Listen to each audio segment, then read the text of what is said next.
This episode is sponsored by Pacdon Park, Australia's only free-range British butchery. Have a look at their award-winning products including pork pies, black pudding and haggis. Go to www.pacdon.com.au. It's not until you go abroad that you really appreciate the food you can get at home. For example, in Australia, if you go to a fish and chip shop, you have to ask for salt and vinegar on your chips, otherwise they'll give you something called chicken salt. I'd quite happily pay $5 if I could get hold of a bag of prawn cocktail flavoured crisps.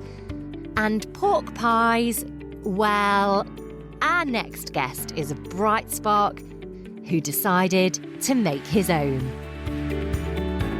Hi, I'm Jim Arrowsmith from Chorley in Lancashire, northwest England. We're out here being free-range British butchers. And now I'm a Britstralian, and I've been a Britstralian for 15 years. What would I class you as, a butcher?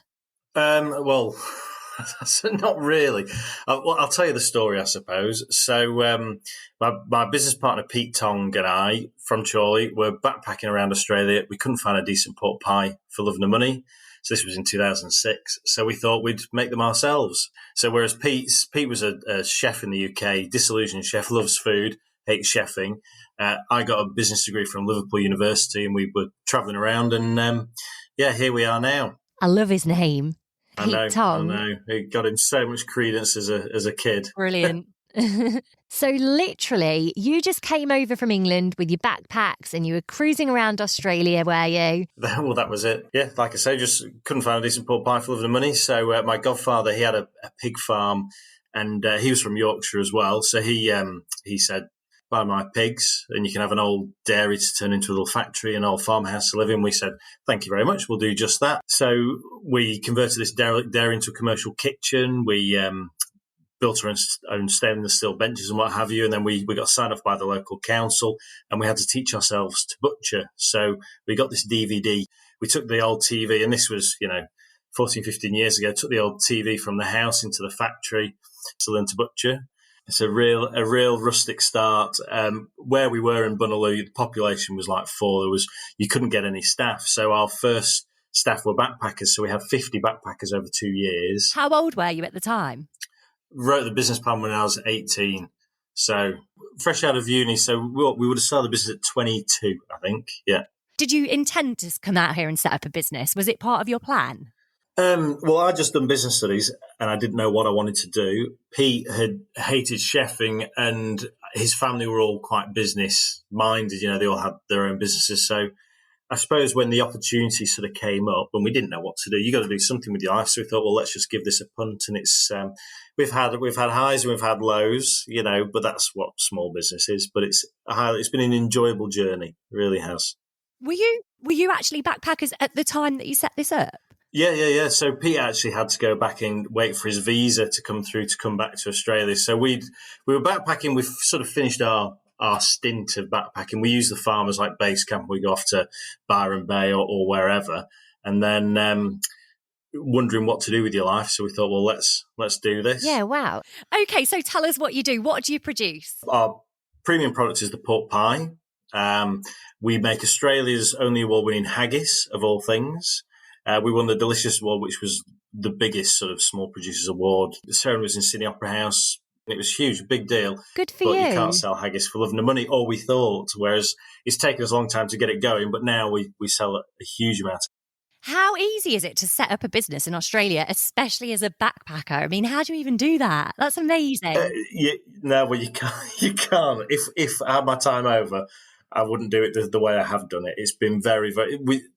pure naivety of Peter and I when we started, like really naive. But I think that's how you get into business, by having no idea how hard it is. Like we had a newspaper article, 1st of December 2009 in The Age, and the phone just rang off the hooks. We were doing 48-hour days. I think my average sleep for the month of December was like 2 hours. I was hallucinating by Christmas. Like we've had moments like that. We've had equipment breakdowns. We've had all sorts of real things, been on the breadline, but then we've had all these, wonderful things happen as well. It's sort of, shut one door, window opens, that sort of business.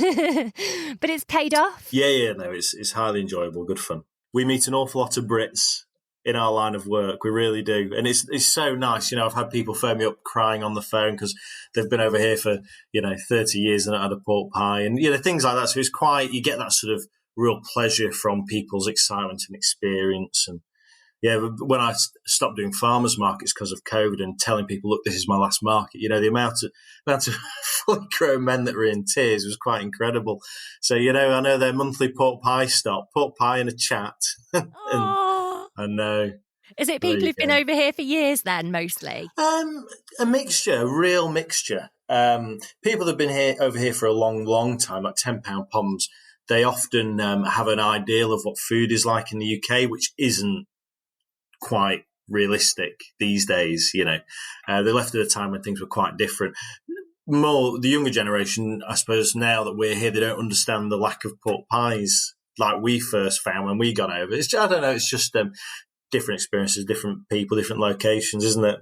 So just for anyone who is listening in the UK, They probably don't realise this, but in Australia, sausages are predominantly made from beef, aren't they? In Australia, beef and lamb are the main sort. And I always wonder, why do the sausages taste so weird in Australia? And you don't even think, it may be a different meat. So when we started, Australians don't understand what a pork pie is. They don't. A cold pie to them is just something unnatural, But I always use a little catchphrase, warm beer and cold pies. That's what we Poms like. It's a different thing, but they just don't quite. They do get it a lot now. The food, the British sort of food period is quite big. MasterChef, the big TV show, 2 of the 3 judges are Poms. You've got Hess and you've got Gordon Ramsay. So we've got a real, they understand a lot more now than they did when we first started. So. Fair enough. So you do get quite a few Aussie customers then. That's nice to know. So how many pork pies do you produce in a week? Christmas, we do probably triple any other week of the year, but around the 2,000 pork pies a week mark. Yeah, that's a lot. But then pork pies would be, 20 to 25% of what we do. Puddings would be maybe 30. So when I say puddings, black pudding, white pudding and haggis. Bacon would be 25%, sausages and gammon and all that sort of other oddities make up the remainder. Yeah. I bet the black and white puddings are popular. Huge. Winter is just incredible. Yeah, we summer comes and it's not quite as big. People are barbecuing and things, but yeah, black pudding we've been really lucky with. And Australia, different states have different food laws, so that's why we're just inside New South Wales. Because when we started, you weren't supposed to make black pudding in Victoria, or our council wouldn't let us make black pudding. So why is that? Because you're using fresh blood. So they've got the Australian New Zealand food standards, and everyone interprets them slightly differently. So in New South Wales, they interpret it one way, Victoria different. So being on the border, we actually live in Victoria, the business is in New South Wales, so we sort of, we have the best of both worlds. So we have the worst of both worlds as well sometimes. Do you have the same time zone? Yes. Oh, good. Yes, we do. Yeah, but there's a couple of towns on the east coast between New South Wales and Queensland. Yeah. And they celebrate New Year's an hour apart because of the time difference. Yeah. Yeah, it's crazy. Fantastic, isn't it? Such a big place. Yeah, it is. So you were here as backpackers, you set up on your godfather's farm. Yeah, that's right. And then you started hiring other backpackers to come and help you out. Well, backpackers needed to get a residency for a year, they had to do 3 months in rural Australia. So during that period, we get backpackers for 3 month stints. So backpackers are great, but it takes, 9 months to learn what you're doing in our line of work. So, we've got an Irish butcher there. We've got a couple of English still working for us and then a few Australians and a Sri Lankan. So we've got a mix. Oh, right. Nice mix. Yeah. Yeah. Has COVID affected your business at all? Well, when COVID kicked off, half our business was cafes, restaurants, and they all had to close down. So that was hugely problematic. But the benefits from that, and I used to do farmers markets every weekend, so I was working every weekend. Whereas now we've picked up so many supermarkets and butchers and high-end retailers that we're doing more than we ever have done. And I don't have to get up on a Saturday morning at 3 a.m., which is marvellous. That's amazing. Well done. So your business has picked up. Yeah. It's been really good for business. Would you say that most of your customers are British? At first, they certainly were all poms, whereas now, because we sort of target the fine food market as well, certain products will, like Scots, will be almost 80% of our haggis sales. Gammon joints. Whenever Nigella Lawson is on telly at Christmas, Aussies all try and get their gammon joints, and you must remember the amount of Aussies that have lived in the UK, so they sort of get hooked on the Scotch eggs and the pork pies and what have you. Did you know that pork pies originate from Leicestershire? Yeah, Melton Mowbray. I know. I've done my research. Have you been there? I have. Jane and I, we did a UK pork pie tour. We went to 50 of the best pork pie makers from Skipton on the Yorkshire Dales, which is like the northern powerhouse, all the way down to Melton Mowbray. So I was in sort of like pork pie heaven. They just taught us so many tips and tricks. So the pork pie we make will probably be the closest, Southern Hemisphere pork pie to theirs anyway. Yeah. Brilliant. So you really have done your research then. Oh, don't you worry. We last, a year and a half ago, we were back in. So we did a black pudding tour this time. And for our honeymoon, we did a pork pie tour. How romantic. I know. I'm a true romantic. So how often do you go back to the UK? We try for every 2 years. And how long would you normally go back for? 4 weeks. But then it'll be 3 weeks on the ground and sort of a week either side travelling because, it's a get down to the airport, the flights, etc. So, yeah. So where you're located, it looks to me, I looked at the maps and it looks like you're in the middle of the countryside. It's like a 3-hour drive to Melbourne and about 8 or 9 hours drive to Sydney. What is it like being out there in the sticks? That is quite right. Well, it's funny. It's Chuka-Moama. It's Australia's furthest inland port. The climate is central Italian, so we've got lots of vineyards. There's a huge amount of weddings in Echuca every year. Like, it's a really beautiful spot. It is a bit painful being so far away. And Australia isn't like the UK where, you could just nip to your local town. Everything's run through the cities, really. Perth, Sydney, Melbourne, they are the hubs. Populations of Melbourne is 3.5 million. Like, everything is through that city. So if we want to supply, even 2 hours up the road, we've got to send it via Melbourne, Sydney, and then back over, which is a 24-hour trip. So it makes it tricky with our refrigerated logistics, getting it to different customers around the country. And, a pallet will take 3 days to get somewhere, which is quite tough when you've got limited shelf life on your pork pies. Yeah, so where do you mostly sell to? Yeah, so we're 2.5 hours from Melbourne. So Melbourne would be maybe 70% of our market, but we sell in Adelaide, Brisbane, Sydney, and every Christmas I send so many boxes of pork pies to Perth Airport for people to pick up. Are you from sort of a rural area back home? Chorley is a small market town, so it's in between Preston, Bolton, Blackburn, Wigan. So it's sort of it's suburbs really. We didn't have a cinema in Chorley, whereas we've got a cinema here that you can actually take a beer into the cinema. Like, the climate is just fantastic, nice and hot. Winter's cold, like it gets down to 2 degrees, but quite dry. So the sun still shines every day. So you can have a barbecue at the end of the day. Like, it has that sort of variant in temperature. It's a really nice spot. And we're just far enough away from Melbourne to be, not, and when you drive, I say 2.5 hours, it will take 2.5 hours. Like, I do one farmer's market a month in St Kilda in Melbourne. Take me 2.5 hours to get there. I'll pass about 5 cars before I get to Melbourne. It's just, there's no one on the roads. Desert roads, cruise control, audio book, Britstralian podcast, and I'm sorted. That's right. Yeah, you don't need, you're not going to get stuck in traffic like on the motorways back home, are you? I've not, since I've moved to Australia, I've had to queue at all. Like, you don't queue. That's one of the big things. Never really in traffic jam, but then I don't live in the city. Even, going into a supermarket, you don't really queue. Right. So tell us about your wife then. She was a backpacker when you met at your farm, wasn't she? So a school friend of mine, she was a mutual friend of his. They met skiing in Canada. She was an environmental scientist from Rochdale. I've been from Chorley. So we grew up 20 miles from each other. She came to work in the Great Barrier Reef, came down to visit the farm to visit this mutual friend. We fell in love and...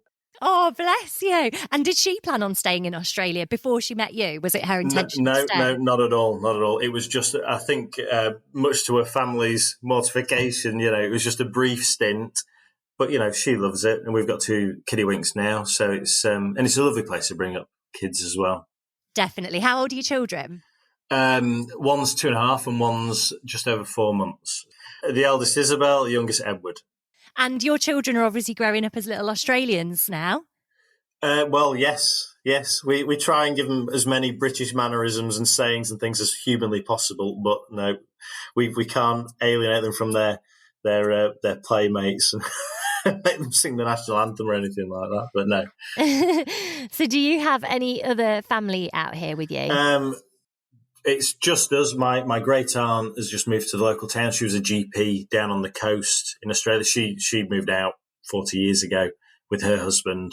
So she's in the only other family we have in town, yeah. But it's nice to have her nearby. She's in her late 80s. So, And do you think you're going to stay in Australia forever, or is there a chance that you'll go back? No, I think we're set. I'll want to be in a position where I can visit the UK more regular than I do, but we always try and plan it to get those 2 weeks of British summer, and we've got it the last couple of times we've been. So we just sort of plan the right time of year. Whenever I feel like I want to go back to the UK, I just think about February. February in England is so miserable, so I pinch myself. I made the mistake of going home in February once. I left 40 degrees in Perth and flew into it was like 1 degree or something in England. It was freezing. Big mistake. England is the best place to be in summer. The UK is the best. It's fantastic place. And it's a very, Australia's great. And Australia, I think every part of the world has their time in the sun. And Australia certainly is having that at the moment. We've dodged COVID. The food scene's great. It's a good lifestyle thing. But the UK just has, I don't know, that. What I really miss is the history. I miss, you can walk to a pub in Australia. You really have to drive everywhere. It's those little tiny things I do miss. But is there anything food-wise that you miss? Greg's sausage roll. Well, look, we're trying to recreate everything that we really miss. Pork pie, Scotch eggs, black pudding, haggis. Those are the big things. The sandwich game in the UK is phenomenal. Like, sandwiches aren't as big over here at all. Really, it's the baked goods in the UK, and having the access to European stuff. So out here, the wine's very good in Australia, but I go back to the UK and I'll buy Australian wine, and it's terrible compared to, I think they just put it in big goon bags and just freight it over. So the wine in Australia is very good. Yeah, but when I'm in the UK, I drink tea and drink beer. When I'm in Australia, I drink wine and drink coffee. I think those are the big sort of differences. Yeah. Jim's Butchery, Pacdon Park, provides all of the British butcher products that he just mentioned.